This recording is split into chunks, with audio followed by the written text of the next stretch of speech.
¿Cómo están? Bienvenidos a este nuevo Instagram Live de Clínica Alemana. Hoy conversaremos con la doctora Catalina Bertrán. Catalina Bertrán, ella es broncopulmonar infantil y también estamos con María José Krakowiak. Ella es neuróloga, ambas de la unidad especializada e integral de sueño infantil de Clínica Alemana. ¿Cómo están? Muy bienvenidas a esta nueva sesión de Instagram Live. Muchas gracias. Muchas gracias. Mientras nos vamos conectando y más personas se van conectando, podemos partir con algunas preguntas. ¿Cuál es la importancia del sueño en los niños y poder tenerlo de una forma correcta o poder guiarlo de una forma correcta a los padres? Bueno, la importancia de un buen dormir se ve en muchas partes, en muchas funciones que podemos ver en los niños, sobre todo en la calidad de vida del niño. Ya un buen dormir nos implica en la parte cognitiva, en la parte cómo los niños van aprendiendo, en la parte del crecimiento, en la alimentación, el sueño. Durante el sueño ocurren procesos neurocognitivos de aprendizaje y de secreción hormonal en muchas áreas. Por lo tanto, un buen dormir en el niño tiene implicancias no solamente cognitivas, sino copondo-estaturales, de calidad de vida, de cómo anda el niño el otro día, si anda irritable, si anda alegre, si está atento. Por lo tanto, no es solamente un punto importante, sino que en muchas áreas que nos afecta en el niño al otro día. ¿Y cuántas horas debería dormir un niño, por ejemplo? ¿Y cuál es la diferencia? O sea, ¿media hora, una hora puede hacer la diferencia, por ejemplo, en su estado de ánimo el día siguiente? Claro, igual esa pregunta es una pregunta que hacen mucho las mamás cuando nos vienen a consultar por temas de sueño o porque mi hijo duerme mal. Y en realidad casi siempre les explicamos que así como hay percentiles de peso para los niños, también hay percentiles de horas de sueño para niños. Eso lo estudiaron los suizos hace mucho tiempo y está publicado en el año 2003, están harto más adelantados que nosotros. Y así como hay tablitas con gráficos para decir que el percentil 50, por ejemplo, de edad, debiese ser, por ejemplo, no sé, dormir 14 horas o 13 horas para cierta edad, para un año, por ejemplo. Hay niños que están en un percentil más bajito, que es el percentil 5, que quizás tienen algún antecedente familiar de papás que son dormidores cortos, por ejemplo, o dormidores largos, y entonces muchas veces los mismos papás se comparan con el vecino, con el primo, que por qué mi vecino duerme más horas, el hijo que el mío, y ahí nosotros les explicamos que en realidad hay que ver esta tablita y ver en qué percentil más o menos está, y hay un rango amplio de normalidad. O sea, no solamente está el índice de la edad, porque va variando, los más pequeños duermen mucho más que los más grandes. O sea, también hay un tema de costumbre y también como genético. Fino. Claro, hay un tema genético. O sea, y les digo, comienzo la consulta diciendo el premio Nobel de Medicina se lo ganaron hace como ya 3 o 4 años un par de doctores que estudiaron estos cronogenes que dicen y nos determinan si vamos a ser dormidores cortos o largos. Por lo tanto, no es lo mismo que venga de una familia de una manera que de otra. ¿Pero es forma de determinarlo eso o hay que hacer un estudio, por ejemplo? Todavía no está disponible de manera clínica para todos, pero quizás en algún momento, de aquí a muchos años más, puede ser que exista, que te digan, mira, tú genéticamente estás predispuesto a dormir tantas horas. ¿Y cómo puedo mejorar el ambiente para dormir? ¿Cómo prepararlo también, el ambiente correcto para que los niños puedan tener un buen dormir? En general, eso nosotros lo llamamos como higiene de sueño, cómo tener una buena higiene de sueño, que eso es fundamental para un buen dormir. Ya dependiendo de la edad del niño, como decía Cata recién, vamos a necesitar distintas cantidades de horas, pero en general la higiene de sueño va desde los recién nacidos hasta el adulto, ¿ya? Entonces, un buen dormir quiere decir que seamos muy, muy estrictos, muy rutinarios, hacer siempre lo mismo, todos los días lo mismo, y con eso los niños son de rutina, se van estableciendo y ellos ya saben que cuando se empieza a caer el sol es hora de dormir. Por lo tanto, es súper importante. Nuestra hormona principal, fundamental para inicio del sueño es la melatonina. Por lo tanto, la melatonina se secreta con oscuridad. Por lo tanto, cuando ya nosotros vamos a ir a cenar con los niños, dependiendo de la hora, la idea es ir apagando la casa, oscurecer las piezas, apagar la casa, como que no haya pantallas, que no haya tantas luces fuertes, que el juego sea un poco más tranquilo, que si el papá llega a esa hora no llegue tan hiperventilado a los niños, que llegue más tranquilo, un juego quieto. y que sea una rutina, que a cierta hora se come, a cierta hora se baña y a cierta hora se pone pijama, se acuesta, se lee un cuento, un libro y a dormir. Mientras más rutinarios seamos, mejor. Que las comidas no sean tan copiosas en la noche, que el deporte no se haga tan excesivo horas antes de dormir, ojalá unas 4 horas antes de dormir o 3 horas antes, que no haya pantallas 2 horas antes de dormir, que no haya café, ni té, ni ninguna bellas colas que nos estimulen y que la lectura de libros muchas veces nos induce un sueño. No sé si me queda algo más en el tintero de la higiene de sueño como en nuestra edad, la edad escolar. No, yo creo que en adolescentes, como decía la José, es importante como reforzar que las pantallas que emiten luz azul, se llama, que es como el espectro de la luz, a través de la retina de los ojos, cuando yo les digo eso a los papás quedan como impactados, pero a través de la retina inhibe la glándula que secreta melatonina. O sea, es tan claro como que un adolescente que dice, pucha, no, me duermo súper tarde, que ya por ser adolescente tiene retraso de fase, que se llama, que se duerme tarde, además ve pantallas, o sea, se termina durmiendo a las 2 de la mañana y duerme con suerte 5 o 6 horas, y eso, como decía la José muy bien, va a afectar puede afectar en el rendimiento escolar, consolidación de memoria, o sea, es mucho más como grave, por decirlo así, que de lo que uno piensa. Incluso muchas veces los papás piensan, no, que corra harto para que se canse justo antes de dormir y al final crea el efecto contrario. Claro, la idea es que el deporte lo hagan, ojalá en las mañanas, ya, eso es lo ideal, o bueno, si hacen actividades programáticas en la tarde, que no sea, o sea, que no corran a las 7 de la tarde, de 7 a 8, ¿me entiendes? Como que la idea es que sea un poco más temprano el deporte. Para quienes se vienen conectando, estamos conversando con la doctora Catalina Bertrán, broncopulmonar de Clínica Alemana, y también con la doctora María José Krakowiak, neuróloga infantil. Estamos conversando sobre el sueño, la importancia de tener un buen higiene de sueño. ¿Qué pasa? Hablaba un poco de la melatonina. También se puede ingerir de forma química, en el fondo. Como, ¿eso lo tiene que recetar un médico o uno puede inducirlo, por ejemplo, si es que ve a los niños muy hiperventilados? Como una pregunta que generalmente se hace entre los padres. Está súper de moda comprar melatonina y darle melatonina a los niños sin prescripción médica. La melatonina igual es un fármaco, es una droga, por lo tanto ojalá que se la demos médicos, ya sea el pediatra, un neurólogo, un broncopulmonar o de medicina de sueño. En general, la melatonina, como decíamos anteriormente, es las hormonas que nos induce el sueño, y para que se secrete la melatonina tiene que haber oscuridad. ¿Ya? Normalmente hay distintos picos de secreción de melatonina a distintas horas para mantener nuestros sueños. El primer pico en la edad preescolar es cerca de las 8, por eso los niños se deben acostar temprano, porque ahí coincide con la curva de melatonina que a los niños nos induce un poco el sueño. Entonces, efectivamente, es importante cuántos son los miligramos que se toman de melatonina y la hora de ingesta de melatonina. Entonces, cuando se toma sin prescripción médica, uno cuando lo da en la consulta, uno le explica todo al paciente, y por qué, y cuánto dar, y cómo darlo, y qué pasa si se da más tarde.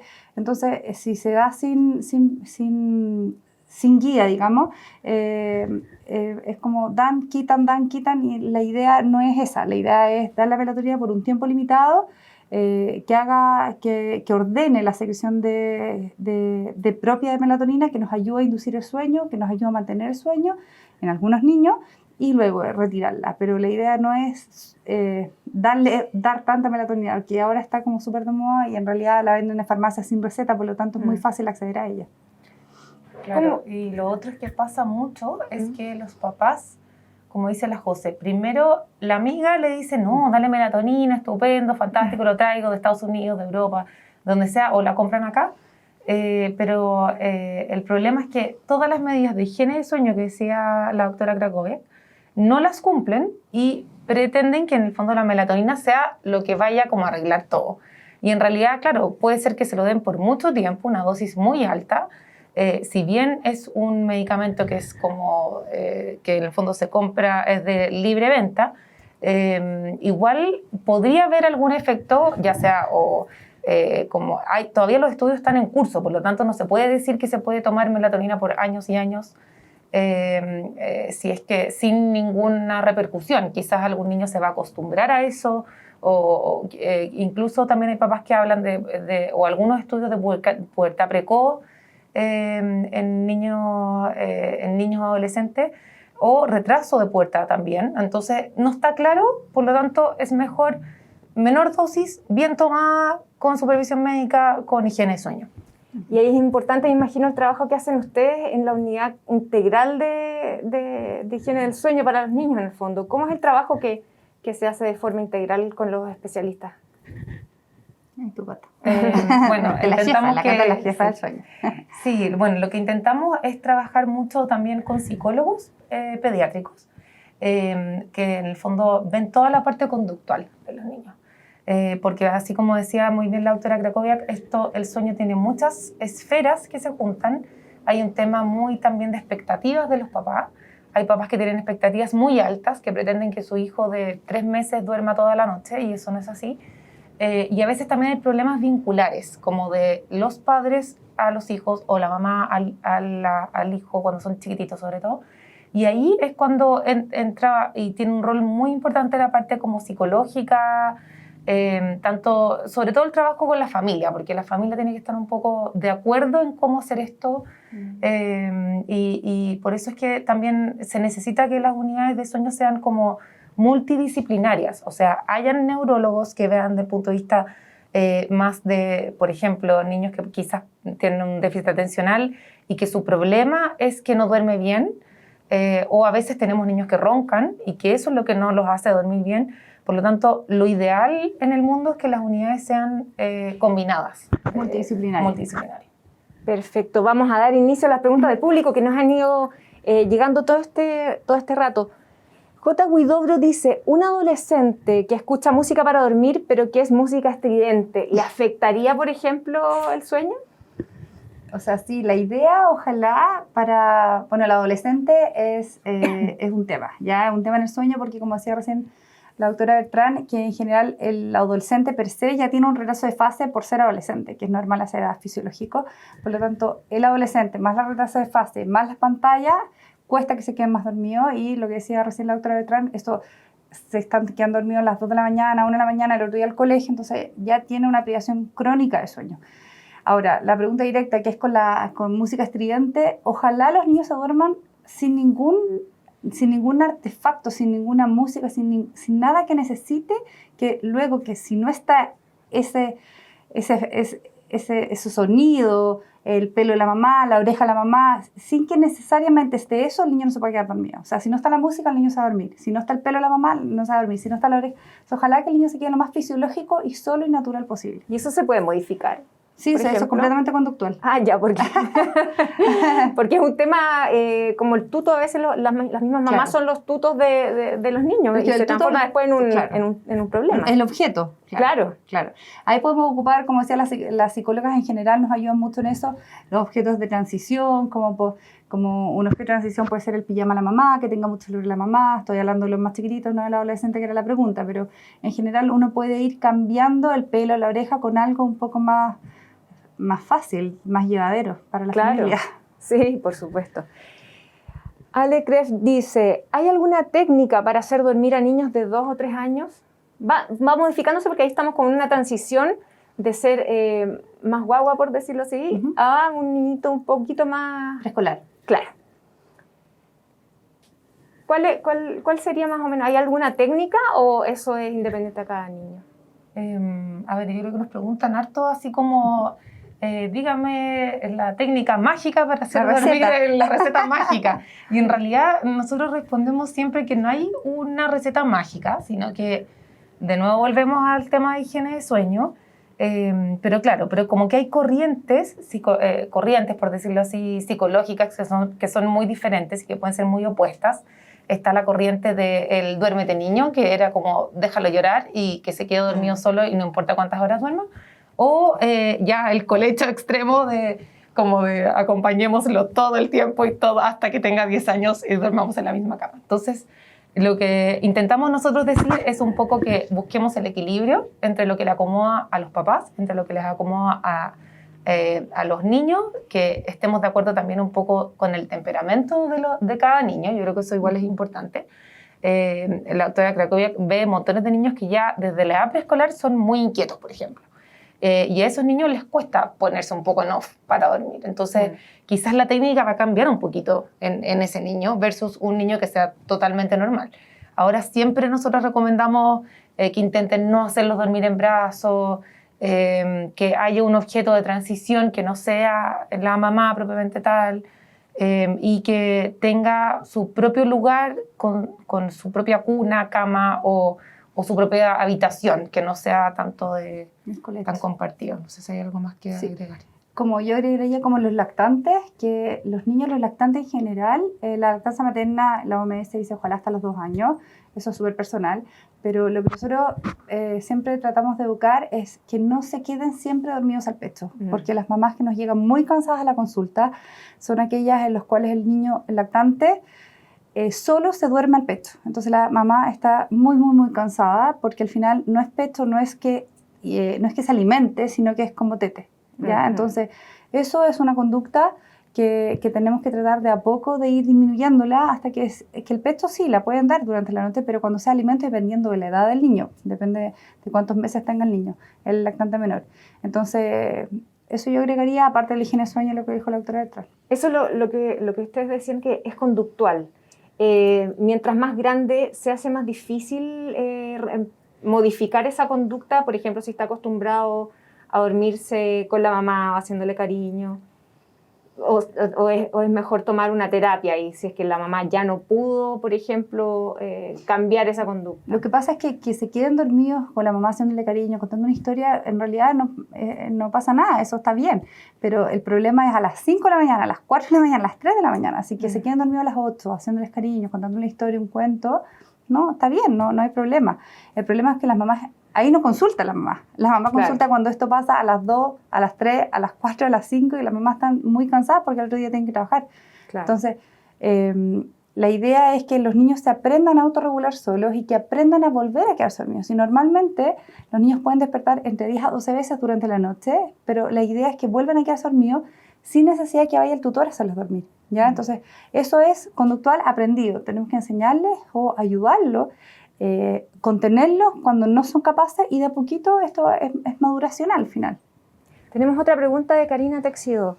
Mi hija de 15 meses nunca ha dormido de corrido, solo con microdespertares, pero sin desvelos. ¿Cuándo hay que buscar ayuda profesional? Yo creo que es importante decir que por edad, por lo menos hasta los 4 o 5 años, es normal que los niños se despierten entre 1 y 2 veces por noche. Y eso siempre se lo reforzamos a los papás de la expectativa de que yo quiero que mi hijo duerma toda la noche y tiene 15 meses.